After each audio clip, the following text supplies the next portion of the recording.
The story opens in the land of Egypt, a place that once welcomed the descendants of Jacob with open arms because of the great kindness Joseph had shown. But those days were long gone. Joseph had passed on, and a new king now ruled the land, a Pharaoh who had no memory of Joseph or what he had done. This Pharaoh looked around and noticed something that disturbed him deeply. The Israelites, the children of Jacob, had grown in number. They were not just a small group of foreigners anymore. They had become a large and thriving people, and he feared them. In his fear, Pharaoh began to speak with suspicion. "Look at them," he said. "They're too many. If a war breaks out, they might join our enemies and fight against us. They might escape." His fear turned into action. He decided to crush them before they ever had the chance to rise. He enslaved them. He forced them to work under harsh conditions, building cities like Pithom and Ramesses to store his wealth. The Israelites were beaten, overworked, and pushed to their limits. But something unexpected kept happening. The more they were pressed down, the more they grew. They multiplied even under suffering, and Pharaoh's fear only grew stronger. Determined to break their strength, Pharaoh gave a dreadful command. He summoned the Hebrew midwives, two women named Shiphrah and Puah, and told them, "If a Hebrew woman gives birth to a boy, kill him. If it's a girl, let her live." But these women feared God far more than they feared any king. They refused to do it. They let the boys live. When Pharaoh asked them why, they told him, "Hebrew women give birth so fast that we arrive too late." Because of their courage, God honored them. He gave them families of their own. But Pharaoh wasn't done. He issued a decree to all his people: throw every newborn Hebrew boy into the Nile. Let only the girls live. This command spread terror across every household. Yet in the midst of this dark time, something beautiful began. A man and woman from the tribe of Levi had a child, a boy. And when the mother looked at him, something told her that this child was different.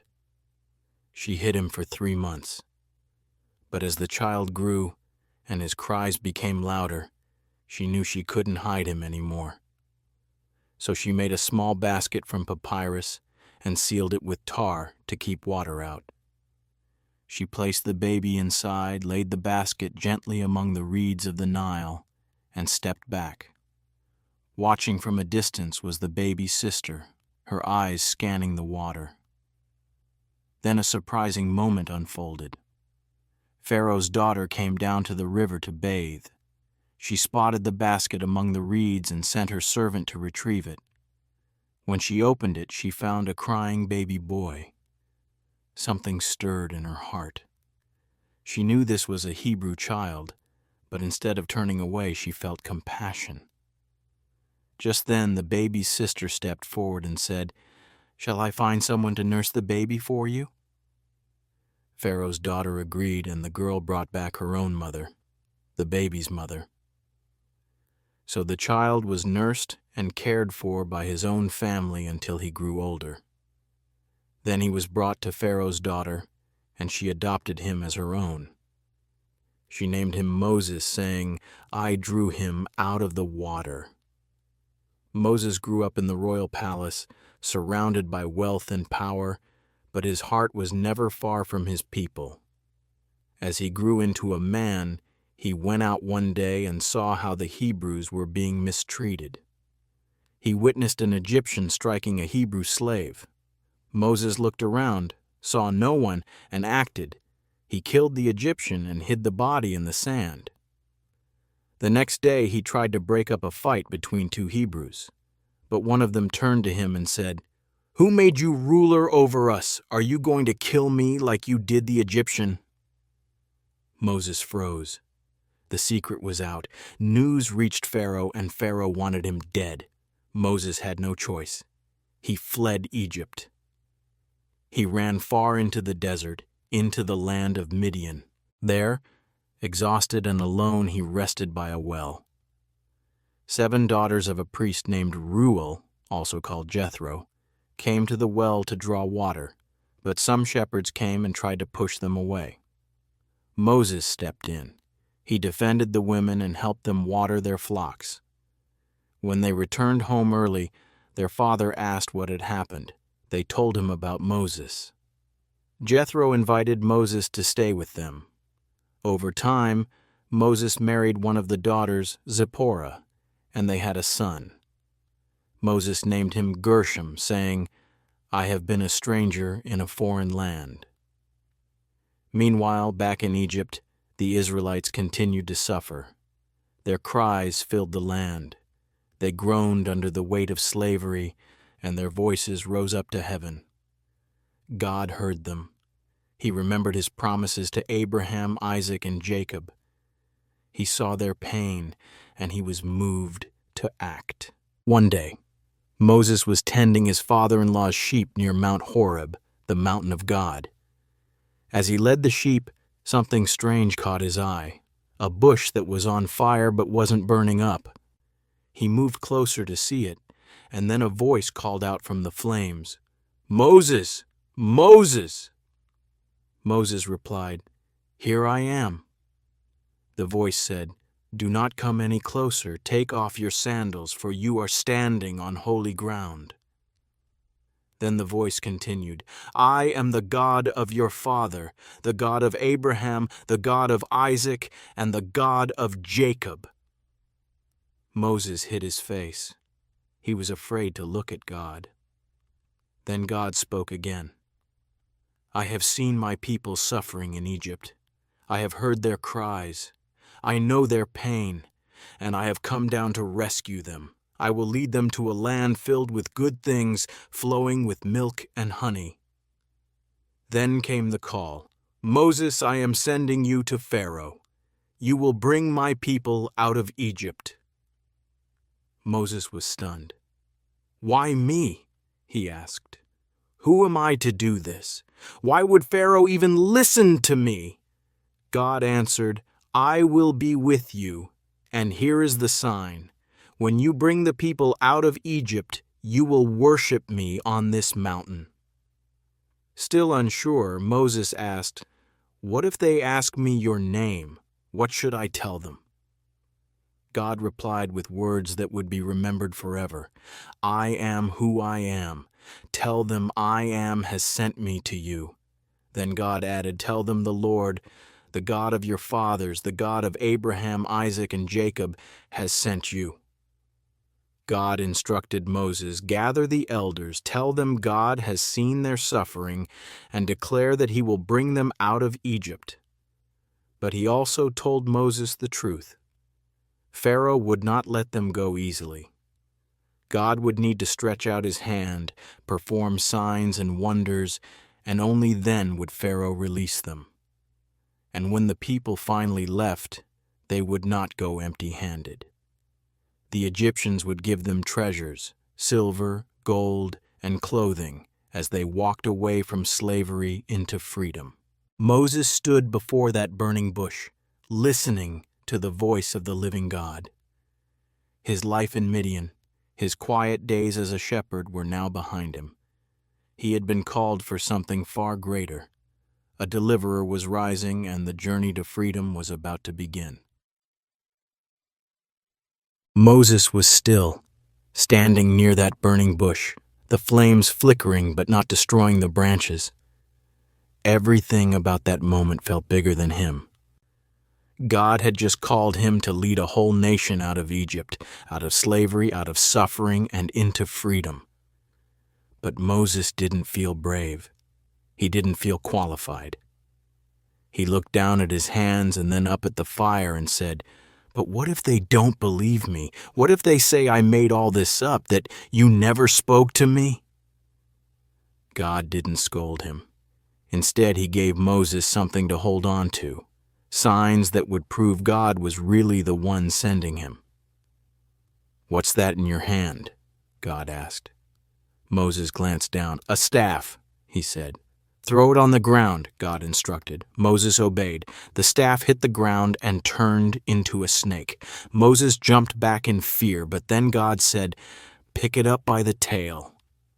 Slowly, cautiously, Moses reached down, and as he touched it, the snake became a staff again. That was just the first sign. Then God told him, "Put your hand inside your cloak." Moses did, and when he pulled it out, it was white, covered with a skin disease like leprosy. "Now put it back," God said. Moses obeyed, and when he looked again, his hand was perfectly normal. Finally, God said, "If they don't believe those two signs, take some water from the Nile, pour it out on the ground, and it will turn to blood." These miracles weren't for show. They were to convince the people that Moses wasn't alone in this. God was with him. Still, Moses hesitated. "Lord," he said, "I've never been good at speaking. I get nervous. I stumble over my words." God answered him firmly but kindly. "Who made your mouth? Who gives speech or takes it away? Who gives sight or makes someone blind? I do. Now go. I will help you speak. I will tell you what to say." But Moses still begged, "Please, Lord, send someone else." God was not pleased, but he didn't give up on Moses. "Your brother Aaron," God said. "He's already on his way to meet you. He's a good speaker. You'll tell him what I've said, and he will speak for you. You will be like the voice of God to him. Take your staff. With it you'll perform the signs I've shown you." So Moses went back home to Jethro, his father-in-law. "Please let me return to Egypt," he said. I need to see how my people are doing." Jethro agreed, and God reassured Moses, "The ones who wanted to kill you in Egypt, they're dead. It's safe now." Moses packed up his family, his wife Zipporah and their sons, and they set out for Egypt. Moses held the staff of God tightly in his hand, probably still wondering how all this would unfold. But on the way, something strange and deadly serious happened. God confronted Moses and was about to take his life. Why? Because Moses hadn't circumcised his son, a direct command given to Abraham for all of God's people. Zipporah, seeing the danger, quickly took a sharp stone and circumcised their son herself. She touched Moses' feet with the foreskin and said, "You are a bridegroom of blood to me." After that, God let him live. It was a moment that showed how deeply God cared about obedience, even into the smallest details. Meanwhile, God spoke to Aaron in Egypt and told him to meet Moses in the wilderness. The two brothers embraced when they saw each other. Moses shared all that God had told him and showed him the signs. Then they both headed for Egypt. Once there, they gathered the elders of Israel. Aaron spoke, and Moses performed the signs. The people believed. When they heard that God had seen their pain and had not forgotten them, they bowed their heads and worshipped.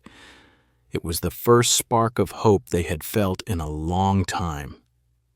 But the real challenge was just beginning. Moses and Aaron went to Pharaoh, head held high, and said, "This is what the Lord, the God of Israel, says. Let my people go so they can hold a festival for me in the wilderness." Pharaoh looked at them with disbelief. "Who is the Lord that I should obey him? I don't know this God, and I'm not letting Israel go." Moses and Aaron tried again. "The God of the Hebrews has appeared to us. Please let us go a 3-day journey into the wilderness to offer sacrifices to him, or he may bring trouble on us." Pharaoh wasn't impressed. He snapped back, "You're just trying to distract the people. They're lazy. That's why you're talking about worship." Then he made things worse. He told the slave masters, "Don't give them any more straw for making bricks. Let them gather their own straw, but don't reduce the number of bricks. Make them work harder. So now the Israelites had to scatter across the land to gather straw and still meet the same quotas. Their lives, already miserable, became unbearable. Egyptian foremen beat them and shouted, "Why haven't you finished your work?" The Israelite leaders went to Pharaoh and pleaded, "Why are you doing this to us? We're not given straw, yet we're beaten as if it's our fault." But Pharaoh repeated his accusation. "You are lazy. That's why you talk about worshiping your God. Now go back to work." The leaders left Pharaoh, and as they walked out, they saw Moses and Aaron waiting for them. Their anger spilled out. "May the Lord judge you. You've made us stink to Pharaoh. You've given him a reason to kill us." Moses was heartbroken. He turned back to God and cried, "Lord, why have you brought this trouble on your people? Why did you send me? Since I went to Pharaoh, things have only gotten worse. You haven't delivered them at all." But God answered with strength, "Now you will see what I will do to Pharaoh. Because of my mighty hand, he will let them go.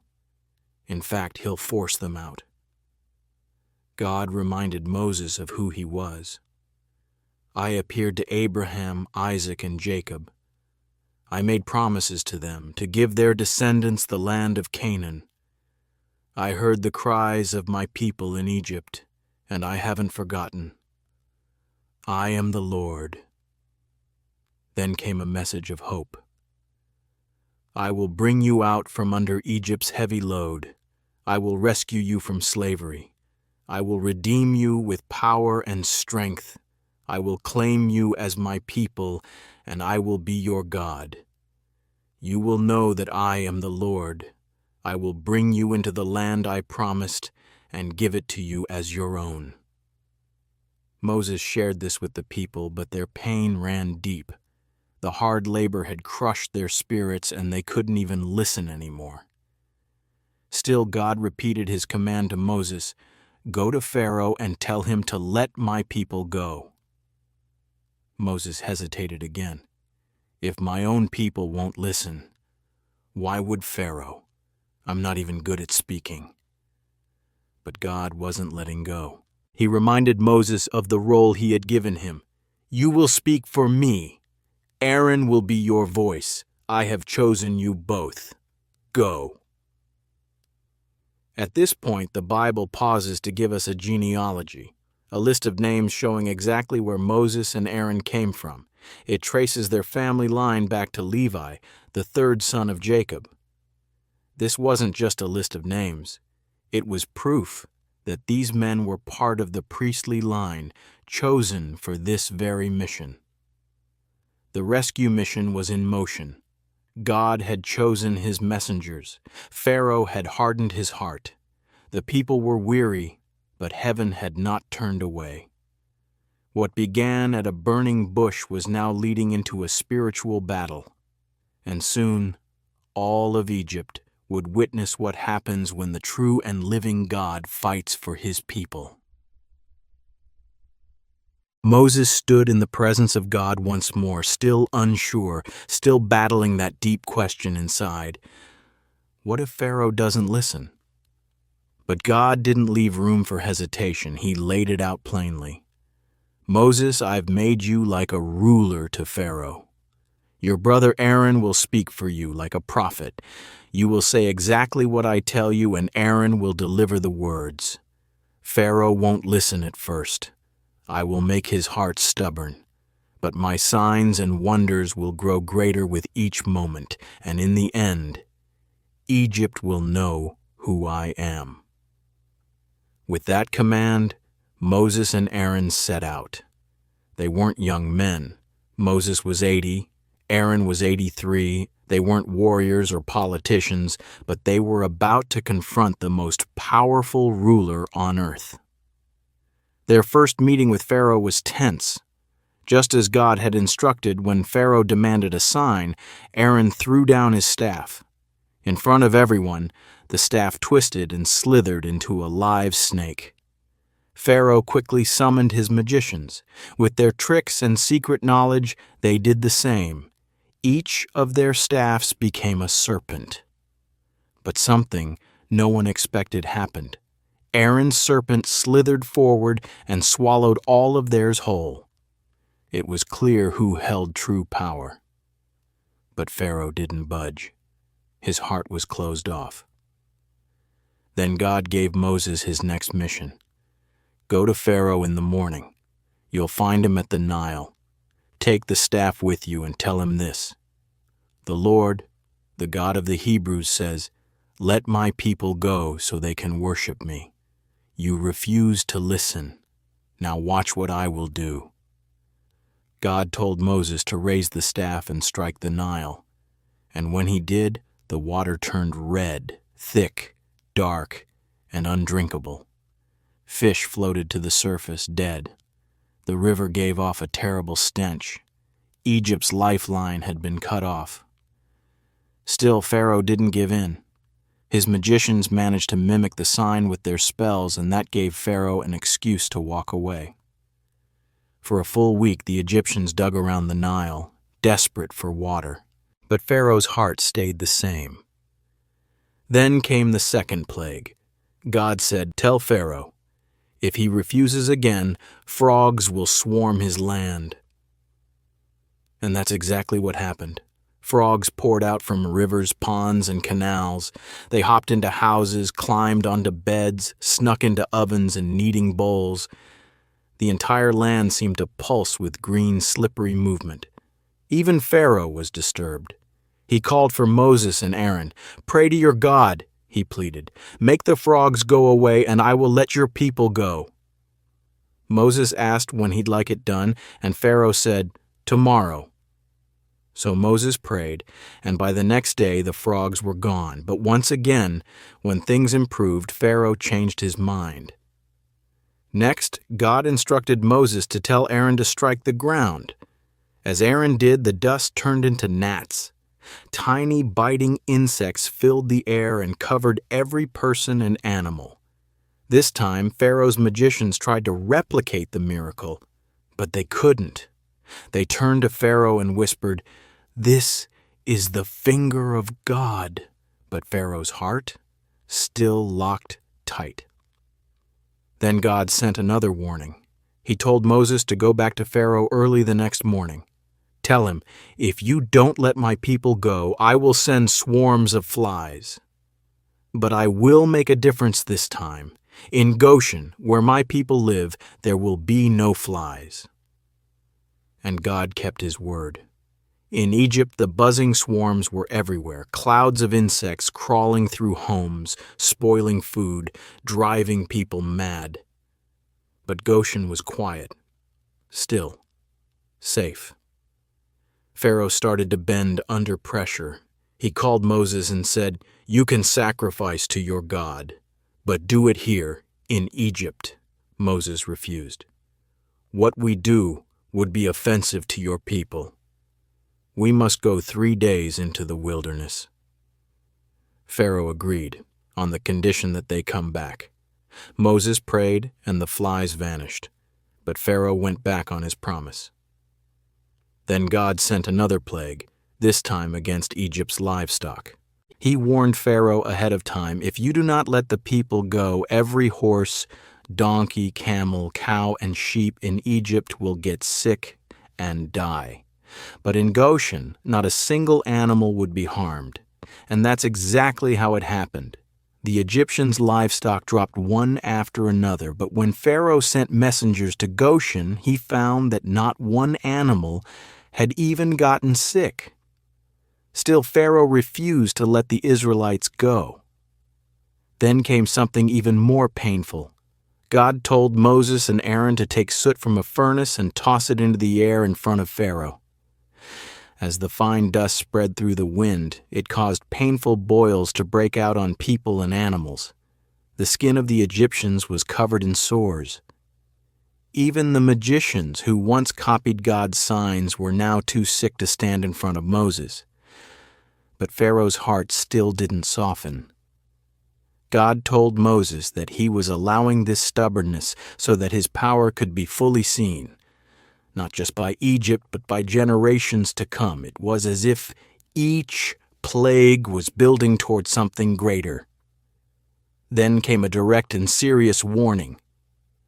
"Go to Pharaoh early in the morning," God said, "and tell him, 'If you don't let my people go, tomorrow I will send the worst hailstorm Egypt has ever seen. Warn everyone, gather your animals, bring in your workers.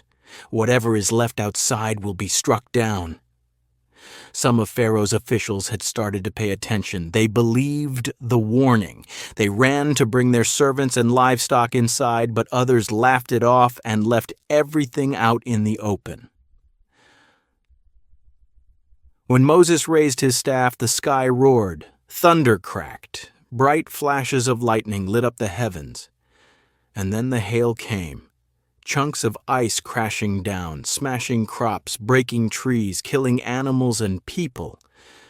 It was a storm like no one had ever seen. Yet in Goshen, there was calm. Pharaoh couldn't take it anymore. He called for Moses and Aaron and said, "This time, I admit I was wrong.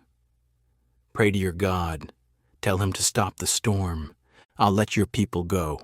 Moses answered, "I will pray, and the hail will stop, but I know you don't truly fear the Lord yet." Moses lifted his hands toward the sky, and the storm died down. The sky cleared. The ground was still wet and wrecked, but the chaos had ended. And Pharaoh? Once again his heart turned to stone. By now Egypt was crumbling. Its food supplies were wiped out. Its people were weary. And still, Pharaoh held on. The message was loud and the signs were many, but the stage was not yet finished. More was still to come. Pharaoh had seen Egypt suffer, yet he still would not let the people go. He had watched with his own eyes as the Nile turned into blood. He had seen frogs invade the land, gnats rise from the dust, and flies buzz through every home. His livestock had dropped dead in the fields. His own magicians had been covered in boils and couldn't stand in his court. He had witnessed hail crash from the heavens, breaking trees and flattening crops. Still, Pharaoh would not bend. His pride remained firm, but God was not done. Not yet. God spoke to Moses with fresh purpose. "Go to Pharaoh again," he said. "I've hardened his heart, and the hearts of his officials, not because I delight in their suffering, but because I want these signs to be remembered. Tell your children and grandchildren what you saw here in Egypt. Share the stories of how I moved, how I judged Pharaoh, how I acted, so everyone would know that I am the Lord." So Moses and Aaron stood before Pharaoh again. "This is what the Lord, the God of the Hebrews, says. How long will you refuse to humble yourself before me? Let my people go so they may worship me. If you don't, then tomorrow I will send locusts into your land. They will cover the ground until you can't see it. They will devour everything the hail left behind. They'll get into your homes, into the homes of every Egyptian. Nothing like this has ever happened before." Then Moses turned and left the court. This time, Pharaoh's officials were rattled. They turned to their king and pleaded, "How long will you let this man bring ruin upon us? Let the people go. Don't you see Egypt is already falling apart?" Pharaoh gave in, partially. He summoned Moses and Aaron back. "Fine," he said. "You can go worship your God. But who exactly is going?" Moses didn't hesitate. "All of us, young and old, sons and daughters, will go with our flocks and herds. This is a celebration for the Lord." But Pharaoh's answer was sharp. "No, just the men can go. That's what you really want." And with that, he had them thrown out of his palace. God gave his answer next. "Stretch out your hand," he said to Moses. "Let the locusts come." Moses did, and an east wind blew all night. By the time the sun rose, a black cloud of locusts had swept into Egypt. They landed on every tree, every plant. They covered the land. Nothing green was left.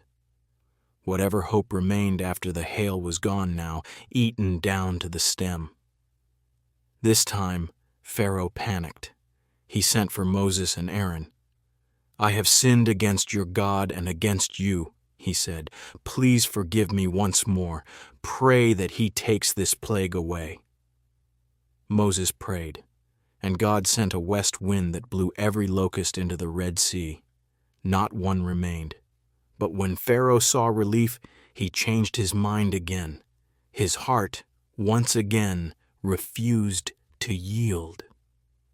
Then came the next blow, not one that struck the land, but one that swallowed the light. God told Moses, "Stretch your hand toward the sky." And Moses obeyed. Darkness fell, thick and heavy, pressing against every wall and door. For 3 full days, Egypt sat in the dark. No one could see, no one could move. But in Goshen, where the Israelites lived, the sun still shone. Pharaoh was shaken again. He called Moses and said, "Go worship your God.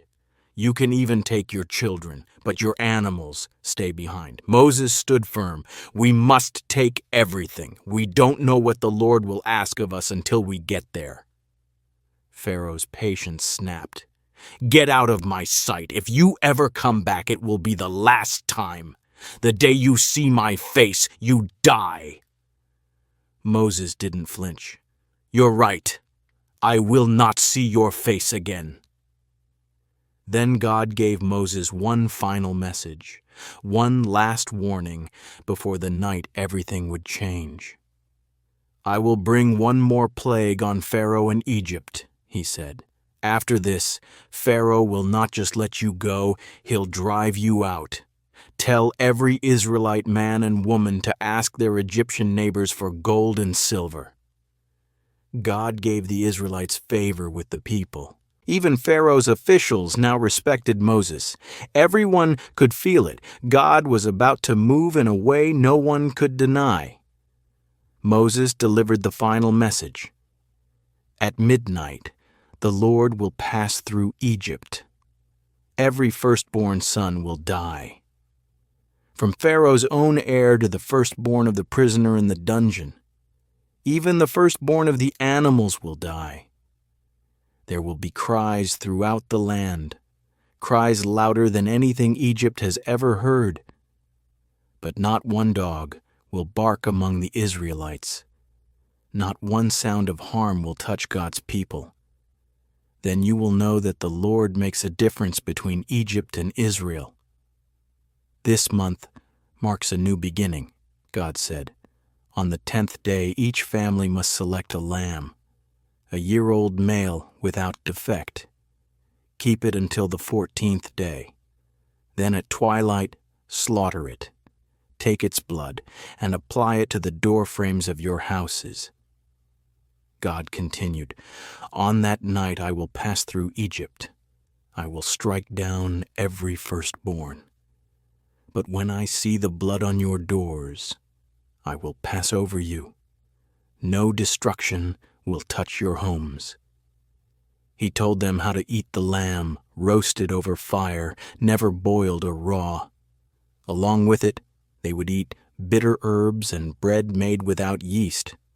And they were to eat in a hurry, dressed, sandals on, staff in hand. It was not just dinner. It was the Lord's Passover. It was a meal that marked a turning point in history. "This day is to be remembered," God said. "Celebrate it every year. For 7 days, eat bread without yeast. Remove all yeast from your homes. On the 1st and 7th days, gather to worship, but do no regular work." God even spoke of the future. "When your children ask, 'Why do we do this?' tell them it's the Lord's Passover. It's to honor the night when God passed over our houses in Egypt and brought us out safely."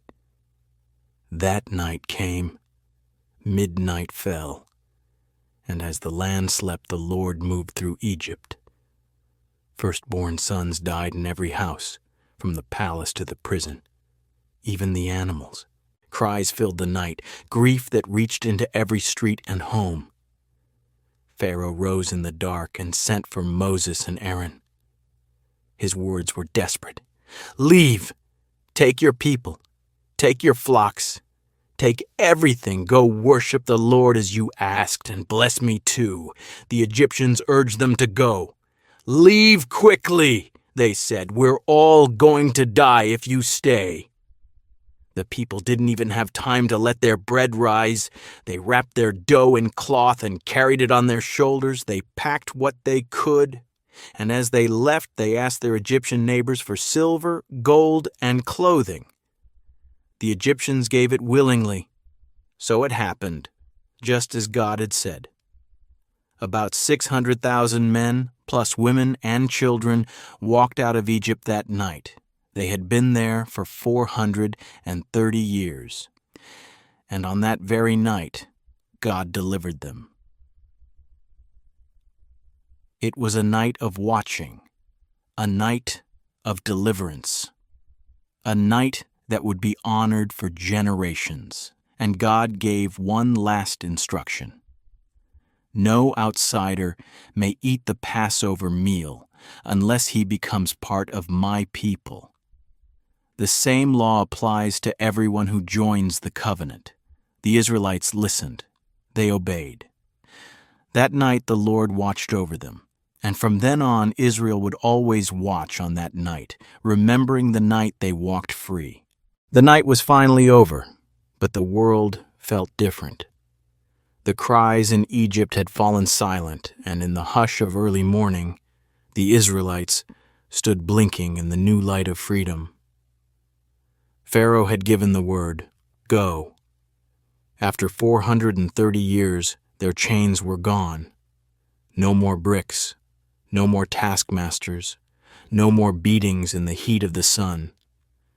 Their hands were still marked by labor, but now they were full, holding the silver and gold of the Egyptians, the very people who had once ruled over them.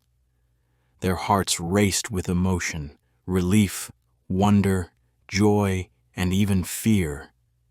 They were free. But what now? Before they could take more than a few steps into their journey, God spoke again. Moses gathered the people to share what the Lord had said. "Set apart every firstborn male to me. Whether human or animal, it belongs to me." This wasn't just a command, it was a reminder. God had spared their firstborn children on the night of the Passover. Every firstborn from that point forward would be a living symbol that they were no longer their own. They belonged to God. Then Moses turned to the crowd and raised his voice over the sound of footsteps and wagons. "Remember this day," he said. "The Lord brought you out of Egypt with a mighty hand, so don't eat anything with yeast." It was the first day of the festival of unleavened bread, a celebration that would return every year. For 7 days they would eat bread made without yeast, and on the 7th day they would gather to celebrate the Lord. "This isn't just about us," Moses said. "When your children ask, 'Why do we do this?' you tell them, 'Because of what the Lord did for me when he brought me out of Egypt.'" The bread would speak of urgency, how there had been no time for the dough to rise, only time to flee. The firstborn would speak of mercy. It was a story that would live on through generations. Now it was time to move forward. But God didn't take them the shortest way. The main road to Canaan was lined with enemies, and God knew that if they faced war too soon, their courage might crumble, and they might run back to Egypt. So he led them along a different route, through the wilderness and toward the Red Sea. But they weren't wandering blindly. The Lord himself went ahead of them. During the day, he showed them the way with a towering pillar of cloud. At night, that cloud turned into fire, bright enough to light their path, constant enough to calm their fears. God was with them step by step. And there was something else that marked their journey. Moses carried with him the bones of Joseph.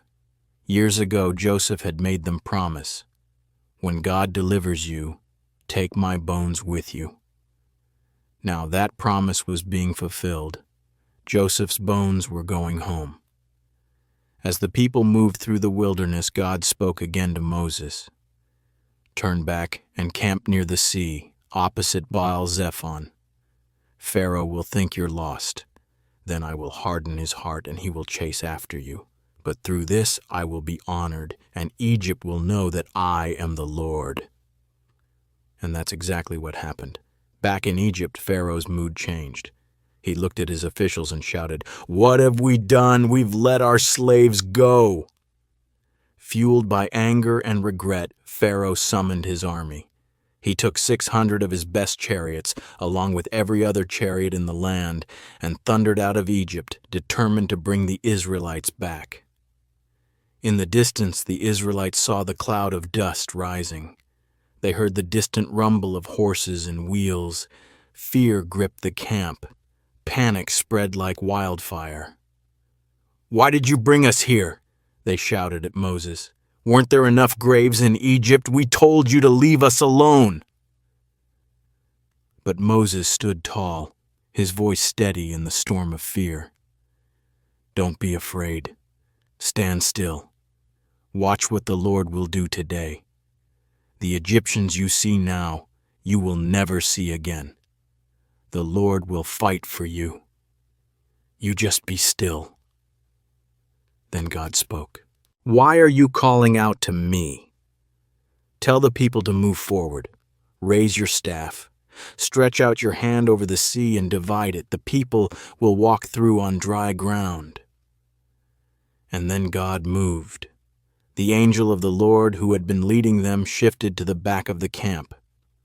The pillar of cloud moved too, now standing between Israel and the Egyptian army. It created darkness for Pharaoh's men, but it gave light to God's people. Moses stood by the sea, staff in hand. He stretched it out over the water. And all night long, the Lord sent a powerful wind. The sea parted. Walls of water rose on either side, and the ground beneath became dry. The people stared in amazement, but then they walked. Step by step, they crossed the sea between towering walls of water. Pharaoh's army chased after them. Chariots rolled in, horses pounded the earth, but just before dawn, God looked down through the pillar of fire and cloud. He threw Pharaoh's army into confusion. Wheels jammed. Chariots twisted, soldiers stumbled. "Let's turn back," they shouted. "The Lord is fighting for them." Then God gave the final instruction. "Moses, stretch out your hand over the sea." Moses did, and the water came crashing down. The sea returned to its place. The chariots, the horses, the soldiers, everything was swallowed by the waves. Not one Egyptian survived. But the Israelites made it through, every single one. They stood on the far side of the sea, safe, dry, and finally free. That day the people looked back and saw the power of God with their own eyes, and they believed in the Lord and in Moses, his servant. Then something beautiful happened. The people burst into song. Moses led them in a song of victory. "I will sing to the Lord, for he has triumphed gloriously. The horse and its rider he has thrown into the sea. The Lord is my strength and my song. He has become my salvation." It was the first time they lifted their voices as free people, singing not just with their mouths but with their hearts. Miriam, the sister of Moses, grabbed a tambourine. The women followed her with dancing and celebration. They sang too, "Sing to the Lord, for he has triumphed gloriously. The horse and its rider he has thrown into the sea." But freedom didn't mean comfort. Just 3 days later, the people wandered into the desert of Shur. They found no water, and when they finally did, it was bitter, undrinkable. The place was called Mara, which means bitter. Again they complained, "What are we supposed to drink?" Moses cried out to the Lord. God showed him a piece of wood. Moses threw it into the water, and just like that, the water became sweet. It was drinkable. God used that moment to teach them something. If you listen to me, if you do what is right, I won't bring on you the diseases I brought on Egypt. I am the Lord, your healer. Then they reached a place called Elim. There were 12 springs of fresh water and 70 palm trees. So the people camped there, resting, drinking, and finally breathing easy under the shade. God had freed them from chains. He had opened the sea. He had made bitter water sweet. And now he was leading them, not just to a land they could call home, but into a life where they would learn to trust, to follow, and to walk with the God who had called them his own. The sun climbed over the edge of the desert, casting long shadows as the people of Israel took down their tents once again. Their footsteps were no longer chained by Egypt's oppression, but they were still far from settled. They walked under open skies, with no walls to contain them and no city to call home. God's cloud still led them by day, and his fire still burned through the night. But freedom came with its own kind of struggle. The wilderness was dry and endless, and their stomachs had started to growl. Their bodies were free, but their minds remembered Egypt, especially the food. Just 1 month after the miracle at the Red Sea, the people began to grumble. They were in the desert of Sin, a wide stretch of land between Elim and Mount Sinai. Tired and hungry, they turned to Moses and Aaron with harsh words. "If only we had died in Egypt," they said. "At least there we sat beside pots of meat and had all the bread we wanted. But you've brought us out here to die of hunger." Moses must have felt the sting of those words, but instead of anger, God responded with mercy. The Lord said to Moses, "I will rain down bread from heaven. Each day the people should go out and gather just enough for that day. But on the 6th day they'll gather double, because the 7th is for rest." So Moses and Aaron stood before the crowd and announced God's plan. "This evening you'll know it was the Lord who brought you out of Egypt. And in the morning you'll see how he provides. He has heard your complaints." That evening, just as God promised, quail came fluttering into the camp. The people caught the birds and ate meat until they were full. But the next morning brought something even more mysterious. As the sun warmed the land and the dew lifted, a fine, flaky substance appeared across the ground. It looked like frost, but wasn't cold. The people stared at it, puzzled. "What is it?" they asked each other. In Hebrew they said, "manhu," and that's how it got its name, manna. Moses told them, "This is the bread the Lord has given you to eat." God gave simple instructions. Gather just 1 omer per person, no more, no less. Some tried to hoard extra, worried it wouldn't come again, but when they checked, everyone ended up with exactly what they needed. No one had too much. No one had too little. And when some tried to keep leftovers overnight, it rotted. It turned foul and filled the tents with a sour smell. Moses was disappointed, but the lesson was clear. God was teaching them to trust 1 day at a time. Then came the 6th day. The people gathered 2 omers per person, and this time, when they kept it overnight for the Sabbath, it stayed fresh. No worms, no rot. And on the 7th day no manna fell. Some still went out to search, but they found nothing. God was showing them that rest was holy, and that he would take care of them even when they stopped working. The manna tasted sweet, like wafers made with honey. Moses told Aaron to fill a jar with it and keep it for the future, as a reminder of how God fed his people in the wilderness. That jar would one day rest inside the Ark of the Covenant. But just as they settled into the rhythm of daily manna, another need rose: water. They reached a place called Rephidim, but there was no water to drink. Once again the people quarreled with Moses. "Give us water!" they demanded. Moses answered, "Why are you picking a fight with me? Why are you testing the Lord?" But the crowd wouldn't let up. "Did you bring us out here just to kill us and our children and our animals with thirst?" Moses turned to God in desperation. "What should I do with them?" he asked. "They're about to stone me." God gave a clear answer. "Take your staff, the one you used at the Nile. Go to the rock at Horeb. Strike it, and water will come out." Moses did exactly what God said. He struck the rock, and water gushed out, enough for everyone. The people drank, and their thirst was satisfied. Moses named that place Massa, meaning testing, and Meribah, meaning arguing, because the people had questioned whether God was truly with them. But their troubles weren't over. Just when they thought they could breathe, a new enemy arrived: the Amalekites. They attacked the Israelites at Rephidim without warning. Moses turned to a young leader named Joshua. "Choose some men and go fight the Amalekites," he said. "Tomorrow I'll stand on the hill with the staff of God in my hand." So Joshua led the army into battle, while Moses climbed the hill with Aaron and Hur. As long as Moses held his hands up toward heaven, the Israelites pushed forward.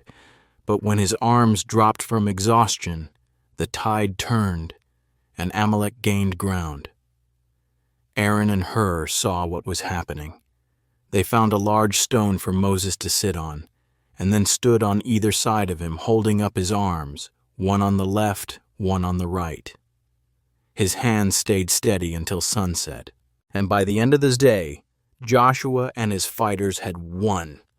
Amalek was defeated. God told Moses, "Write this down as a record.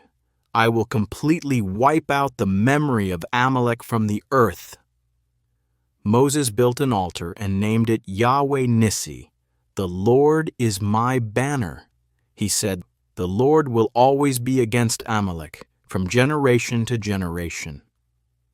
Not long after the battle, Moses received a visitor. His father-in-law, Jethro, the priest of Midian, came to see him. He brought along Moses' wife, Zipporah, and their 2 sons. When Moses saw him, he bowed and kissed him. They went into the tent, and Moses shared everything: how God delivered them from Egypt, the plagues, the sea, the miracles. Jethro listened in amazement. "Praise the Lord," he said. "Now I know that he is greater than all other gods." Then Jethro offered a sacrifice, and the elders of Israel joined him in a meal before the Lord. The next morning Jethro watched Moses working. All day long, people came to him for help. Disputes, questions, arguments. Moses sat as their only judge. After watching for hours, Jethro pulled Moses aside. "What you're doing isn't good," he said. "You're wearing yourself out. You can't do this alone. Teach the people God's ways, yes, but choose wise, honest, God-fearing men to help. Let them judge the simple cases, and you handle the hard ones. That way you'll last, and the people will be better served." Moses listened to Jethro's advice. He appointed leaders over thousands, hundreds, 50s, and 10s. A system was put in place, and the burden was lifted. When it was time to go, Jethro blessed his son-in-law and returned to his own land, leaving behind a stronger, more organized nation, one still learning what it meant to walk in freedom, with God at their side. 3 months had passed since the Israelites left Egypt behind. They had walked away from their chains, passed through walls of parted water, eaten bread that fell from the sky, and seen water gush from dry rock. Their enemies had tried to stop them, but one by one, those enemies had fallen. Now their journey brought them to a place unlike any other, Mount Sinai, the mountain of God. This was the same mountain where Moses had once seen a bush burning with fire that never burned out. Now, it was where God would meet with his people. Not just Moses, but all of them. The people set up camp at the foot of the mountain. It was dry, rocky, and surrounded by silence, except for the sounds of families settling in and the wind moving through the cliffs. Then God called Moses to come up the mountain. Moses climbed, and when he reached the heights, the Lord spoke. "Tell the Israelites," God said, "you saw what I did in Egypt, how I carried you out like an eagle carries its young. I brought you to myself. If you obey me and keep my covenant, you'll be my treasured possession out of all nations. You will be a kingdom of priests, a holy nation." Moses went back down and told the people everything God had said.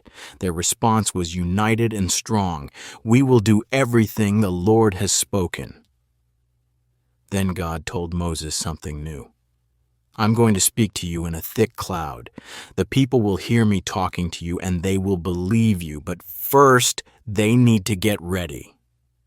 God gave Moses detailed instructions. "Tell the people to prepare for 3 days. They must wash their clothes and be ready. On the 3rd day, I will come down on the mountain in plain sight. Set boundaries around the base. No one is to climb it or touch it, not even an animal. Anyone who crosses the boundary must die." So the people prepared. They washed, they waited, they stood before the mountain, knowing something holy was about to happen. Then the 3rd day arrived. At sunrise, thunder rolled across the sky, lightning cracked like fire from heaven. A thick cloud settled on top of the mountain, and a trumpet blasted so loud it shook the ground. The people trembled as they stood outside their tents. Moses led them out of the camp to meet God, and they gathered at the base of the mountain. Mount Sinai was wrapped in smoke. Fire had come down from heaven. The entire mountain shook beneath their feet, and then, out of the smoke, came a voice. God spoke. It wasn't just for Moses this time. Every person heard it as the words thundered out. "I am the Lord your God. You shall have no other gods before me.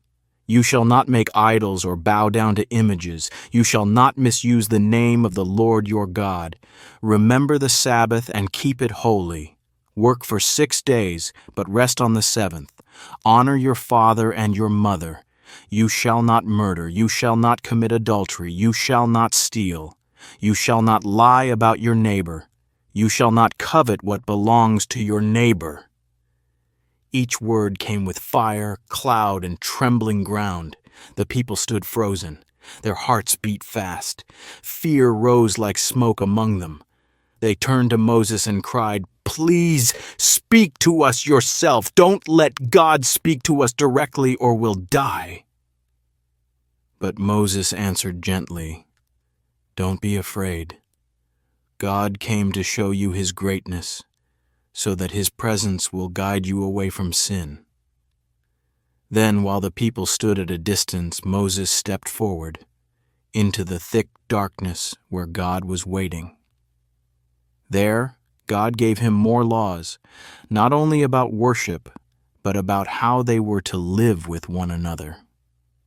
First, God said, "Don't make idols of silver or gold to sit beside me. I alone am your God." He gave instructions for building altars. Use simple stones, natural ones not shaped by tools. Wherever my name is honored, I will come to you and bless you. Then came laws that would shape their new society. These weren't the laws of a slave people anymore. They were the beginnings of a just nation. God spoke about how to treat servants. If someone becomes a servant, he will serve 6 years. But in the 7th year, he goes free. If he chooses to stay because he loves his master, pierce his ear. It will be a sign of devotion. God gave guidance about justice. If someone takes a life intentionally, they must be punished. But if it's by accident, I will provide a place of safety where they can go. Then came more specific laws. Anyone who attacks their father or mother must be held accountable. If someone kidnaps another person, they are to be put to death. And if someone curses their parents, they are not to be taken lightly. There were also rules about fighting. If people quarrel and one is injured, the guilty one must pay for lost time and ensure they are healed. Even animals were included. If an ox kills a person, it must be put down. If the ox had attacked before and the owner did nothing, then the owner must answer for it too. Each law taught the people something about respect, protection, and the value of life. It wasn't just about punishment, it was about building something better. A society that honored God and took care of each other. God wasn't just their rescuer, he was now their king. He was giving them a new identity, not as runaway slaves, but as a chosen people with a new way to live. They had heard his voice. They had felt the mountain shake. They had received his commandments. This was the beginning of something far bigger than them, a covenant, a relationship between God and his people, set on the mountain where heaven had touched earth. At the base of Mount Sinai, the people of Israel waited. The mountain had shaken, fire had fallen, thunder had cracked the sky. They had heard the voice of God himself speak from the mountain. It wasn't just a moment, it was the beginning of something new. Now Moses stayed on the mountain listening closely as God spoke again, not with thunder this time, but with steady, clear instruction. These were not commands shouted from the clouds. These were the detailed words of a holy God forming a people into a nation that would live differently from any they had ever known. God gave laws meant to shape everyday life. They were about justice and how to treat one another with fairness. If someone steals an ox or a sheep and kills it or sells it, God said, they must pay back more than they took. 5 oxen for 1 ox, 4 sheep for 1 sheep. It wasn't just about punishment, it was about restoration, making things right again.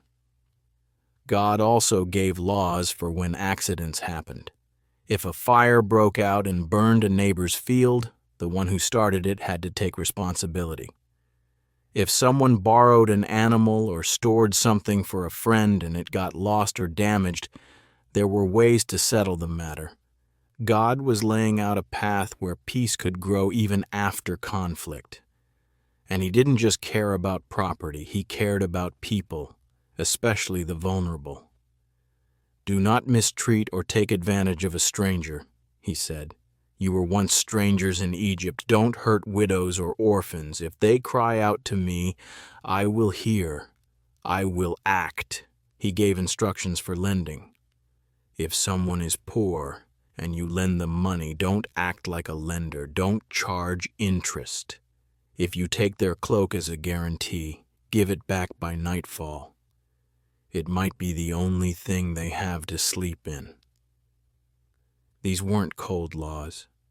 They were laws shaped by compassion. And he reminded them to honor him in all they did. Don't curse me, and don't curse your leaders. Don't delay bringing your offerings. Dedicate your firstborn sons and animals to me. Let them stay with their mothers 7 days, then bring them to me on the 8th. Then came where the Lord spoke about truth and fairness. Don't spread lies. Don't help the guilty. Don't follow the crowd into doing wrong. Don't show favoritism in court, whether someone is rich or poor. Even enemies were not to be hated. If you see your enemy's ox or donkey wandering off, bring it back. If you see it struggling under a heavy load, help, even if the owner hates you. God was teaching them how to live with mercy, not just justice. He told them, don't deny justice to the poor. Stay far away from false accusations. Don't kill the innocent. I won't excuse the guilty, but I will defend the blameless.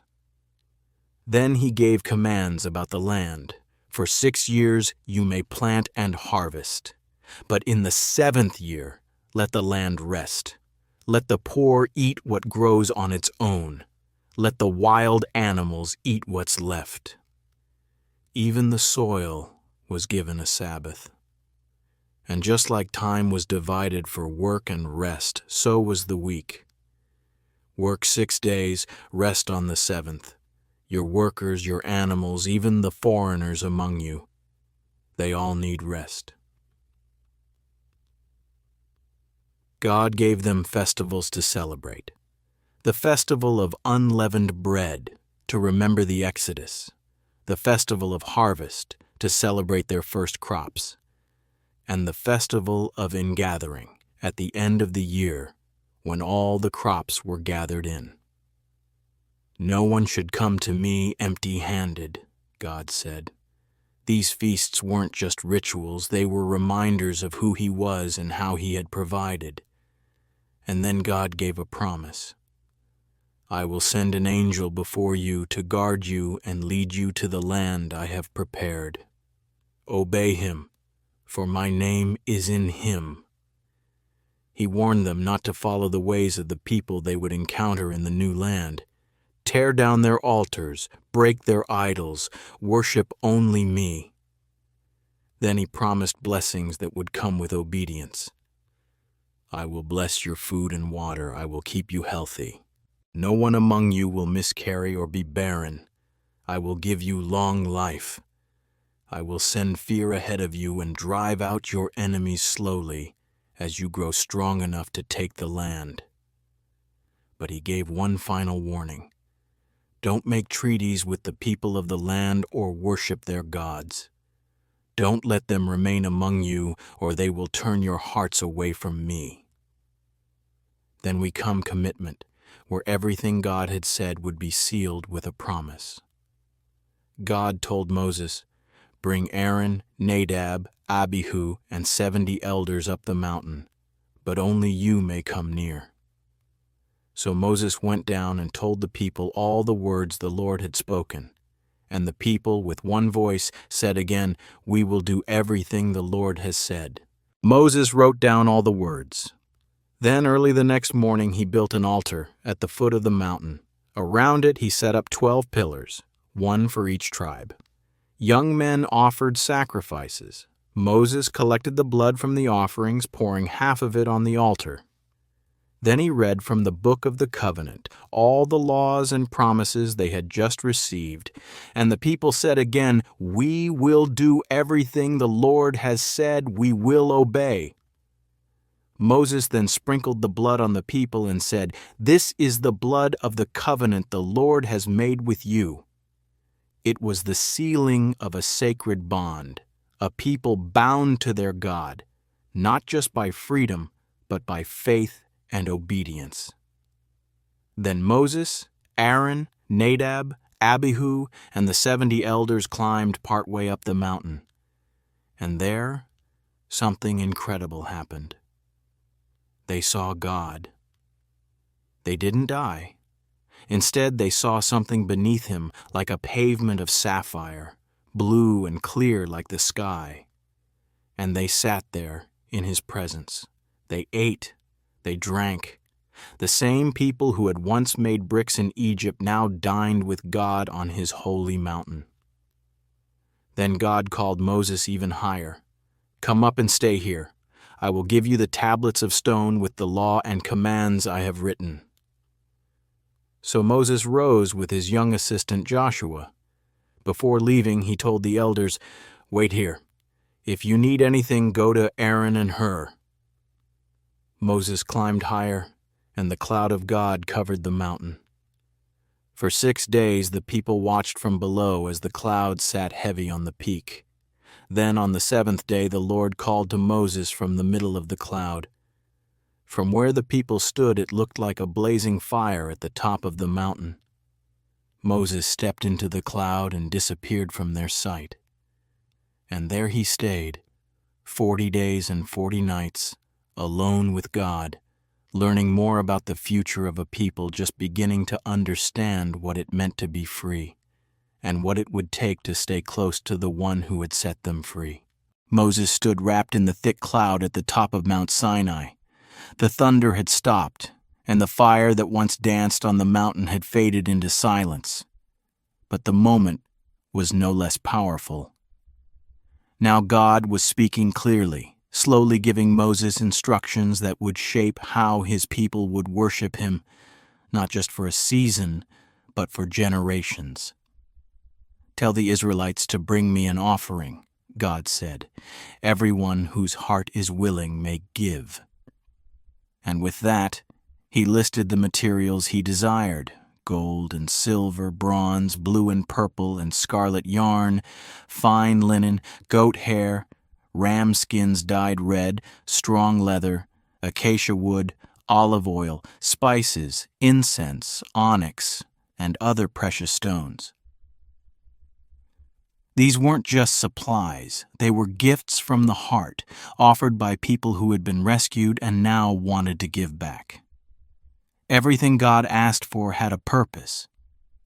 He was about to describe a space unlike anything on earth, a sanctuary, a dwelling place where he would live among them. "Make a sanctuary for me," he said, "and I will dwell among them." Every detail, every measurement, every material was to follow his plan exactly. This was not just a tent, it would be the Tabernacle, a portable house of worship that would go with the people wherever they traveled. It was a picture of heaven on earth. The very first piece God described was the Ark of the Covenant. "Make it from acacia wood," he said, "and cover it inside and out with pure gold." It was to be just over 3 feet long and 2 feet wide and high. God gave specific instructions for rings and poles so it could be carried, but the poles were never to be removed. The ark was sacred. It would hold the stone tablets of the law, and it was the center of everything. On top of the ark would sit the mercy seat, a pure gold cover, with 2 golden cherubim at each end. Their wings stretched toward each other, hovering over the center. "There," God said, "between the cherubim above the mercy seat, I will meet with you and speak with you." Next came the table of showbread. It too was to be made of acacia wood and covered in gold. On it, 12 loaves of bread would be placed every Sabbath, 1 loaf for each tribe of Israel. It was a sign that God provided for his people and welcomed them into his presence.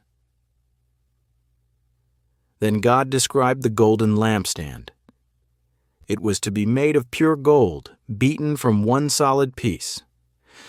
With 6 branches, 3 on each side, and 7 lamps total, its design would be like almond blossoms with buds and petals. The lamps would burn continually, filling the tabernacle with light, a symbol of God's presence that never went out. Each object carried meaning, not just beauty, but purpose. They revealed God's heart, his holiness, his desire for fellowship, and his longing to dwell with his people. In chapter 26, God turned Moses' attention to the structure itself, the tabernacle. "Make 10 curtains of fine linen," he said, "woven with blue, purple, and scarlet yarn, and decorated with cherubim. These curtains would be joined together in 2 large panels, linked by gold clasps. Covering these would be curtains made of goat hair, followed by layers of red ram skins and durable leather to shield it from the harsh desert. The walls of the tabernacle would be formed by wooden frames, acacia boards overlaid with gold, standing upright on silver bases. This framework would support the holy tent in the very center of Israel's camp. Inside the tent, the tabernacle would be divided into 2 rooms, A thick veil would hang on golden hooks from 4 posts. Behind that veil was the most holy place, the inner room where the ark would rest. No one could enter there except the high priest once a year. Outside the veil was the holy place where the table and lampstand stood. Then came the entrance to the Tabernacle. Another curtain, rich in color and finely embroidered, would hang from 5 gold-covered posts. This was the front door, the point where worshipers would come to offer their gifts and prayers. God moved Moses outside the tent and described the courtyard, the space where people would gather. The first thing they would see? The bronze altar. Make an altar of acacia wood, God said, about 7 feet wide and 4 feet high. Cover it in bronze. Put horns on its corners. Make rings and poles for carrying it. This altar was where sacrifices would be made. The smell of burning offerings would rise daily from this spot. It was the place where sin was dealt with, where forgiveness was found. Then God described the outer courtyard, a large open area, 150 feet long and 75 feet wide, surrounded by white linen curtains hanging from bronze posts with silver hooks. The entrance was to face the sunrise on the east side, a colorful curtain marking the way into the sacred space. And God gave one more tender instruction. Tell the Israelites to bring pure olive oil for the lamps so they will burn continually. Aaron and his sons will tend the lamps from evening until morning. This would be the start of the priestly calling, a life of service, tending to the holy place, keeping the light burning, making sure the fire of worship never went out. These chapters are more than blueprints. They are a portrait of a relationship. Every curtain stitched, every lamp lit, every loaf of bread placed on the table. It all told a story. The God who thundered from the mountain, who split the sea and sent bread from heaven, was now building a home among his people. He wasn't asking them to climb to him. He was coming down to dwell with them in a tent built with their hands, with gifts from their hearts, in the middle of their camp. The tabernacle wasn't just about worship. It was about presence.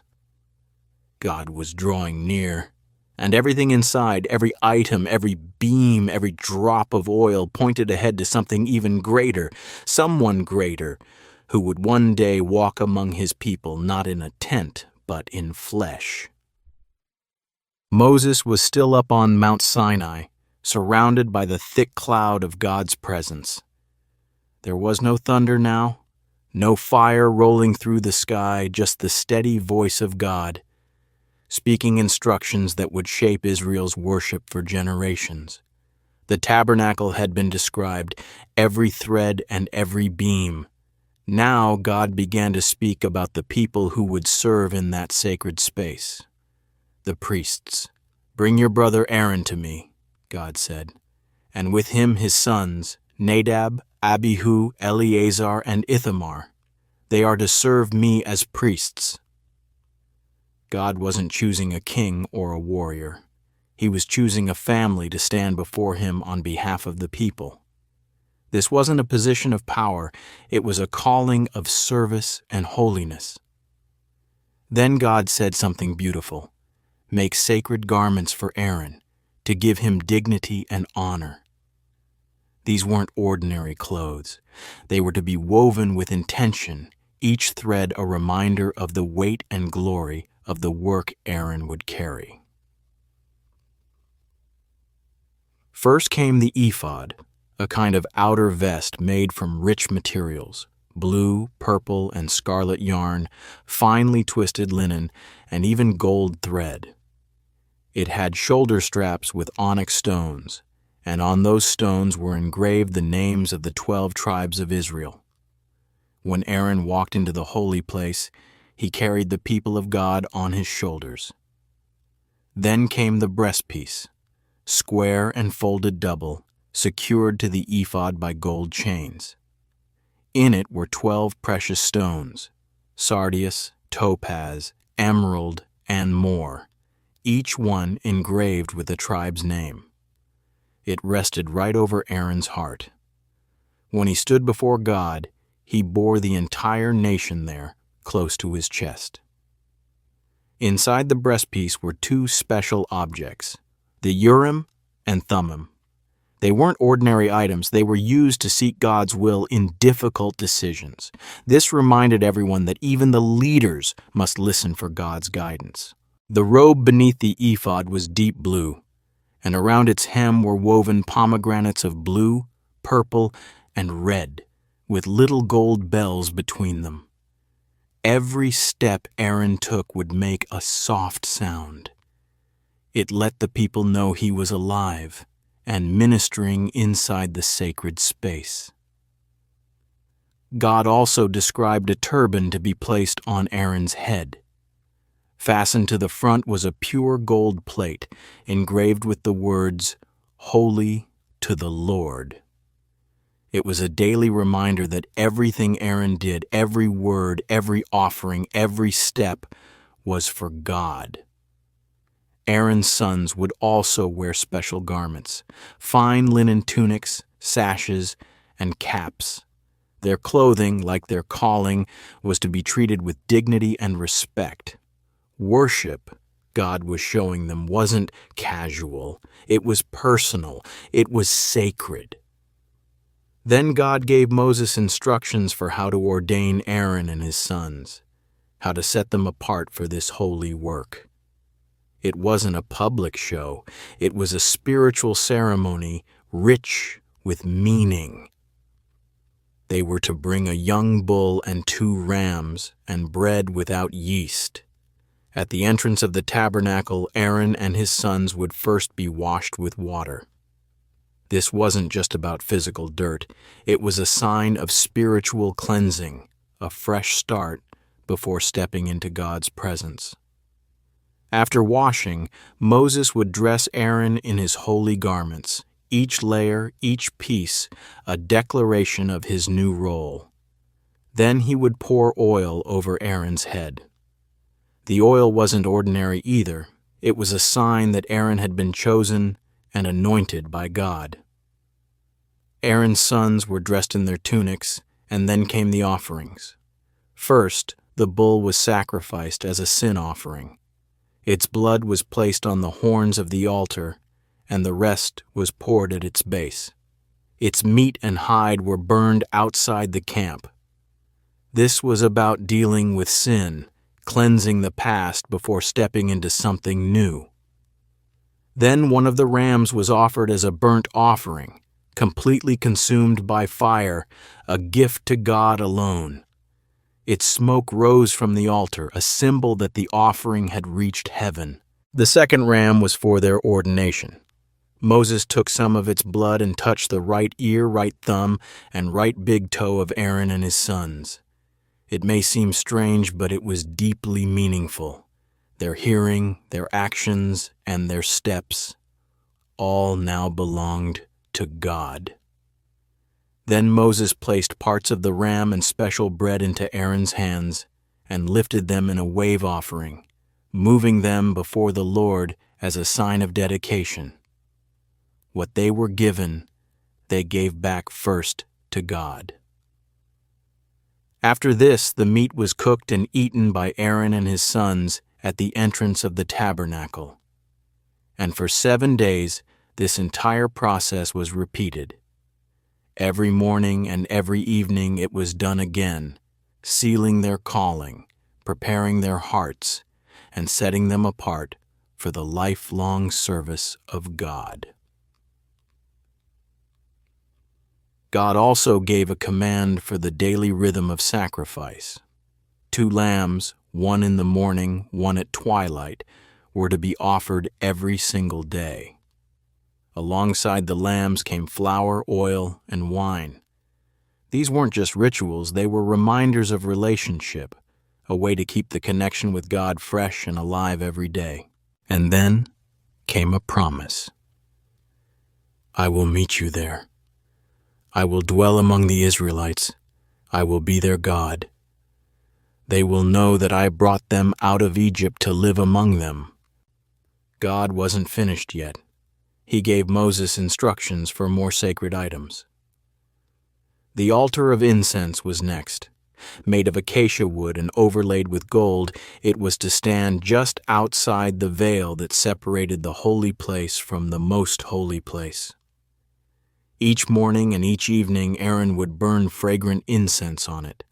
The smoke would rise like prayers, steady, sweet, always moving toward heaven.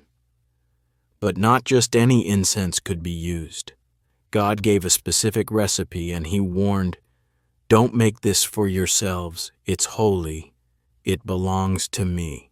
Once a year, Aaron would take the blood of a sacrifice and touch it to the horns of the incense altar, purifying it. Just one more reminder that worship was not routine. It was holy ground. Then God introduced something unexpected: atonement money. Whenever the people were counted, every man was to give a half shekel. It didn't matter if he was rich or poor, each life was equal before God. The money would go toward the work of the tabernacle. It was a small coin, but a big reminder: your life is mine. Next, God described a bronze basin.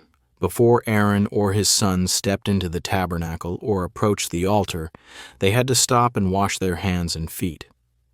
This wasn't a rule made from fear, it was about reverence. They were stepping into the presence of the Holy One. Finally, God gave Moses the recipe for the sacred anointing oil, a mix of the finest spices blended into pure olive oil. It was to be used only for the tabernacle and the priests. This oil set things apart. It marked what belonged to God. God also gave a specific formula for the holy incense, a blend so unique it was never to be used anywhere else. It wasn't about the smell, it was about the space. The fragrance would become part of their memory. Every time they smelled it, they would think of God. In these instructions, God wasn't just creating a place to worship. He was creating a rhythm of life, a heartbeat of holiness. He was shaping a people who would live with him at the center, where every offering, every garment, every quiet step reminded them that their God was near. The mountain was still wrapped in the thick cloud of God's glory, and Moses remained there, listening quietly as the Lord continued to speak. No more lightning, no roaring thunder, just a steady, sacred voice laying out the final parts of a plan that would shape an entire nation. God had already described the tabernacle and the garments for the priests. Now, he spoke about the people who would build it. "I have chosen Bezalel," God said, "son of Uri from the tribe of Judah. I've filled him with my spirit, with wisdom, understanding, and skill in every craft, working with gold, silver, bronze, carving stone, shaping wood. He will build all I've shown you." Bezalel wasn't a prophet or a warrior. He was an artist, and God had gifted him to take what heaven had shown and bring it to life on earth. God also appointed Oholiab from the tribe of Dan to help him, and with them he would stir the hearts of every skilled worker, giving each one what they needed to carry out the vision. These weren't just workers, they were men and women chosen to build a holy place where heaven and earth would meet. Then God reminded Moses of something that mattered deeply. Above all, keep my Sabbath. Rest wasn't just a pause from work. It was a sign, a reminder of who God was and who his people were. Just like the rainbow in Noah's time or the mark of circumcision with Abraham, the Sabbath was a covenant symbol, God's mark on their rhythm of life. "Whoever works on the Sabbath must be cut off," God said, "because this day is holy. It belongs to me." And then, after all the instructions had been given, God handed Moses 2 stone tablets. These weren't ordinary stones. They had been inscribed by the very finger of God. Front and back, every word carved into the rock carried meaning. These tablets weren't just commands, they were a covenant. But down at the foot of the mountain, something was unraveling. The people had grown restless. Moses had been gone for a long time, 40 days and nights without a word. Fear settled into the camp. Whispers turned to demands. "We don't know what's happened to this man Moses," they said. "Make us gods to lead us." They came to Aaron, and Aaron, caught in their panic, gave in. "Bring me your gold," he said. The people removed their earrings, precious things they had taken from Egypt, and handed them over. Aaron melted the gold, shaped it, and molded it into a calf, a golden idol. The people saw it and shouted, "These are your gods, Israel, who brought you out of Egypt." They built an altar in front of it. They offered sacrifices. They celebrated with food and music and dancing. They worshipped what their own hands had made. On the mountain, God saw everything. His voice grew firm. "Go down," he said to Moses. "Your people, whom you brought out of Egypt, have corrupted themselves. They've turned away from what I commanded. They've made an idol, and they're bowing down to it." God's anger was burning. "Leave me alone," he told Moses. "Let me destroy them and start over with you." But Moses stood between God and the people. He begged for mercy. "Lord, these are your people. You brought them out of Egypt with power. Don't let the Egyptians say you saved them only to destroy them. Remember Abraham, Isaac, and Israel, your promises to make their descendants as countless as the stars." And God listened. He held back his judgment. Moses turned and went down the mountain, the 2 stone tablets still in his hands. As he neared the camp, he heard the noise, loud and wild. Joshua, who had waited partway up the mountain, said, "It sounds like war." But Moses said, "It's not the sound of victory or defeat. It's the sound of singing." Then he saw it, the golden calf, the dancing, the celebration, and his heart broke. In fury, Moses hurled the tablets to the ground. They shattered at the foot of the mountain. The covenant was broken, first by the people's sin, now by Moses' hands.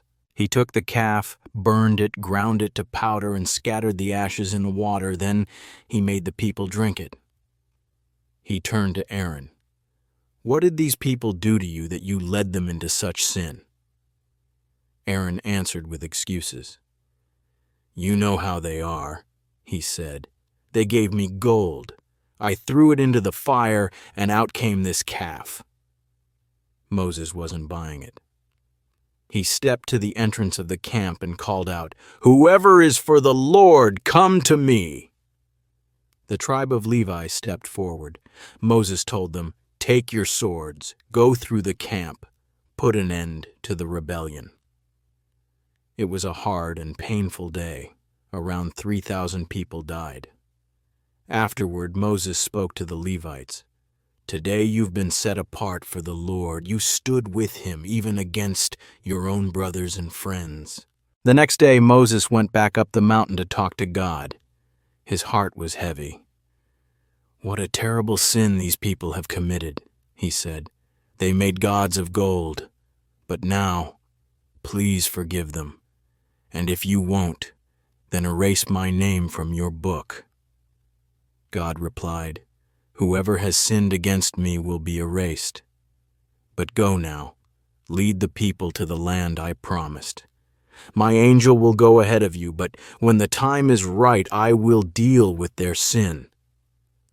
And then a plague swept through the people because of what they had done with the golden calf. God told Moses something difficult. "Go to the land I promised, but I will not go with you. You are a stubborn people. I might destroy you on the way." When the people heard this, they were crushed. They removed their jewelry. They sat in silence. Without God's presence, no land could satisfy them. Outside the camp, Moses would go to a special tent, the tent of meeting. When he entered, the cloud of God's presence would come down and stand at the entrance. The people would rise and watch and worship from their tents. Inside, God would speak to Moses face to face like a friend talks to a friend. One day in that tent, Moses said to God, "You've told me to lead this people, but you haven't said who will go with me. If I've found favor with you, let me know your ways. Show me your heart. These are your people." And God answered, "My presence will go with you. I will give you rest." But Moses wasn't done. "If your presence doesn't go with us," he said, "don't send us from this place. How will anyone know we belong to you if you don't go with us? What else sets us apart from the other nations?" God answered, "I will do what you've asked. I know you by name. You have my favor." Then Moses asked for something more, something bold. "Show me your glory." God said, "I will cause all my goodness to pass in front of you. I will proclaim my name to you. But you cannot see my face, for no one can see me and live. I will place you in a cleft in the rock. I'll cover you with my hand as I pass by. Then I will remove my hand, and you will see my back. But my face must remain hidden." And so, on a mountain covered in cloud, a man who once doubted he could speak now spoke with God as a friend. And though the people had fallen, God was not done. His mercy was greater than their failure. And his presence, his very presence, was still the promise they needed most. The mountain stood quiet now, still wrapped in cloud, but the storm of rebellion had passed. The golden calf was gone. The noise of dancing had faded. What remained was a people humbled, a leader changed, and a God who was still speaking. Moses had shattered the tablets in anger, and with them it felt like the relationship had cracked too. But God wasn't done. His love hadn't ended. He called Moses again. "Carve out 2 new stone tablets just like the ones you broke. I will write on them the same words I gave before. Be ready in the morning and come up to me on Mount Sinai. No one is to come with you, not even animals are to graze near the mountain." So Moses, now older and perhaps more weathered by the weight of leading, cut out 2 fresh stone tablets. Early the next morning he climbed the mountain again, alone. This time he didn't come with fear. He came with hope. Then something incredible happened. The Lord descended in a cloud and stood there with Moses, not in fire, not in thunder, but in nearness. And as he stood with Moses, he spoke, not just instructions, but his very heart. The Lord, the compassionate and gracious God," he said, "slow to anger, rich in love and faithfulness. I forgive wickedness, rebellion, and sin. But I also deal with guilt. I do not ignore it. I respond to it, even across generations."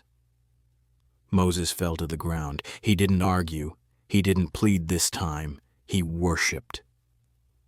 "Lord, if I have found favor with you," he said, "then please go with us.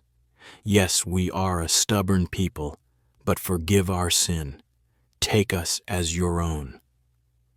And God answered, "I will make a covenant with you again. I will do things among you that no one has seen before, but be careful. Don't mix with the nations around you. Tear down their altars, smash their idols. If you follow them, you'll forget me." Then God repeated the things that mattered most. No idols, keep the festivals, Bring the first of everything to me. Rest on the seventh day. Honor me with your time and with your gifts. These were more than rules, they were ways of staying close.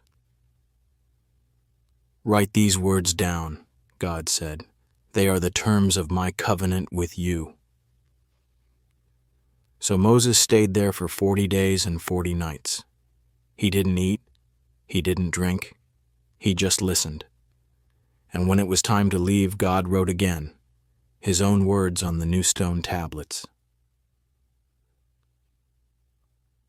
When Moses came down the mountain, something was different. His face was shining, literally shining. He didn't even realize it, but the people did. They saw the brightness and were afraid to come close. He had been with God, and it showed. But Moses called them to himself. He shared everything God had said, and when he finished, he put a veil over his face. The glow of God's presence was too much.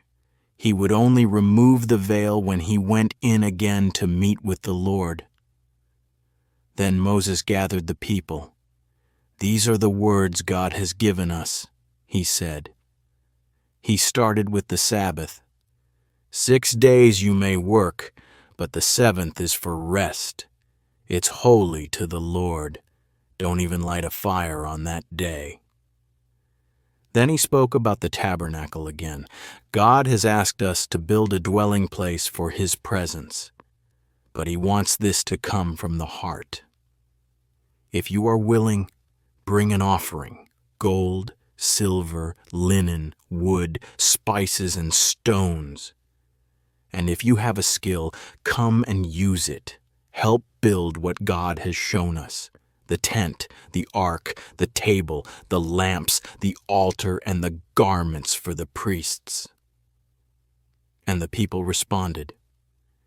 Men and women came with their gifts: gold rings, earrings, and bracelets, fabric and thread, wood and oil. The women who spun yarn brought the work of their hands. Others brought animal skins and precious stones. Everyone gave what they could. Some gave treasure, others gave talent, but all of it came from the heart. Then Moses announced, "The Lord has chosen Bezalel from the tribe of Judah. He has filled him with his spirit, with wisdom, with skill, with creativity. He will lead the building of the tabernacle." And God also chose Oholiab from the tribe of Dan to help him. These men would teach others. They wouldn't just build, they would lead. God's dwelling was to be a place crafted by human hands, but guided by heaven. The people kept bringing more and more, until one day the workers came to Moses and said, "There's too much. The people have brought more than enough." So Moses sent word through the camp, "Stop bringing offerings. We have all we need."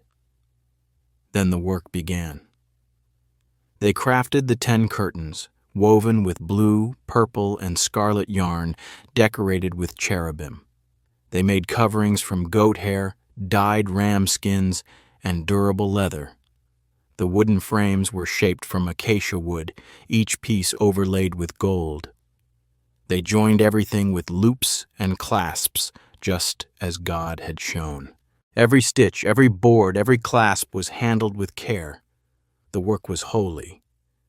This wasn't just a tent, it was a message that said, even after failure, God still wants to be near. Even after idols, God still invites us in. God was not distant. He was coming to dwell right in the middle of their camp. And so, with hands that once built a golden calf, the people now built a home for God. Every piece was soaked in grace. Every nail and thread a reminder God still wanted to be with them. He still wanted to walk among them. He still called them his own. The camp of Israel buzzed with life, not with murmuring or fear, but with movement, with the rhythm of hammers striking wood, looms weaving yarn, and hands carefully shaping gold and bronze.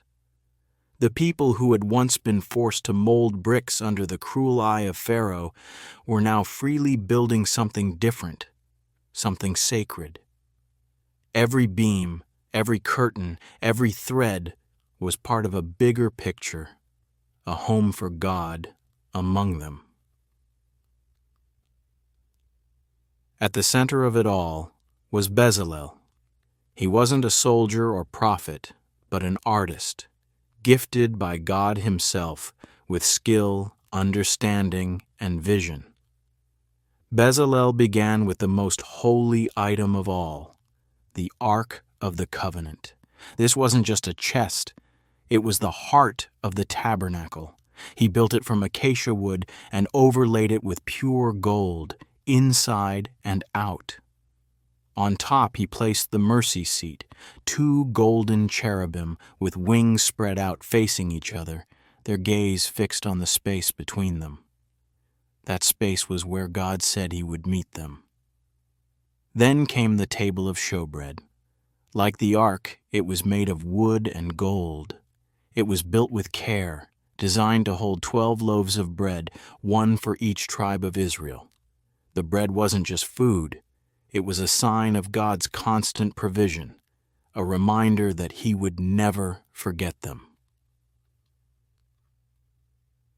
Bezalel then turned his hands to the golden lampstand. Carved from one solid piece of gold, it was shaped like a flowering almond branch, with 7 lamps stretching out like light, reaching in every direction. It was beautiful.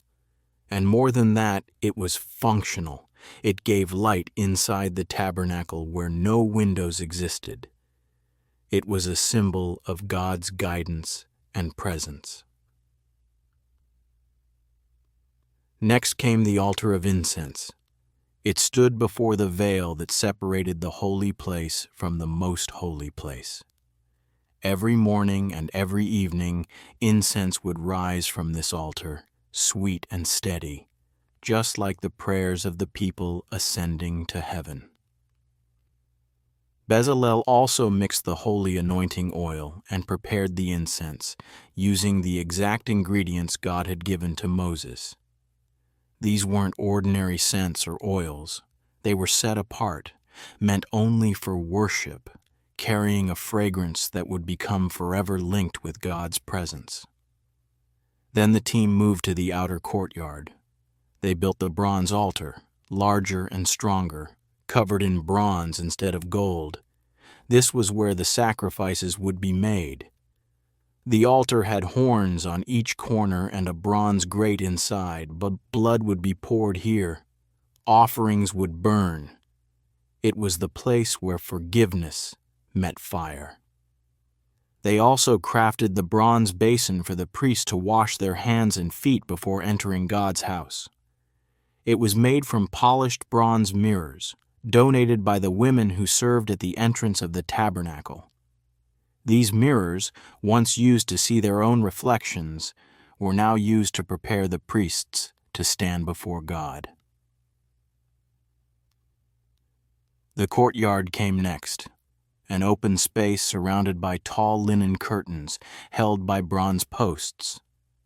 The entrance curtain, like the inner veil, was woven from blue, purple, and scarlet threads, a daily reminder that they were stepping into something holy. By the end of the work, the people had given over a ton of gold, 3 tons of silver, and more than 2 tons of bronze. But it wasn't about the weight. It was about the heart. Every gift was freely given, and every piece was used just as God had said. The workers created the priestly garments. They began with the ephod, woven from gold threads and colored yarn. On its shoulders were 2 onyx stones, engraved with the names of the 12 tribes, 6 names on each side. Every time the high priest wore it, he carried all of Israel with him into the presence of God. Then they crafted the breastpiece, 4 rows of precious stones, each engraved with a tribe's name. Held over the heart, it symbolized how close God kept his people. The robe of the ephod followed, woven from blue, with pomegranates and golden bells hanging from the hem. The bells would ring as the priest moved, letting everyone know he was serving before the Lord. They made the turban and added a gold plate to the front that read, "Holy to the Lord."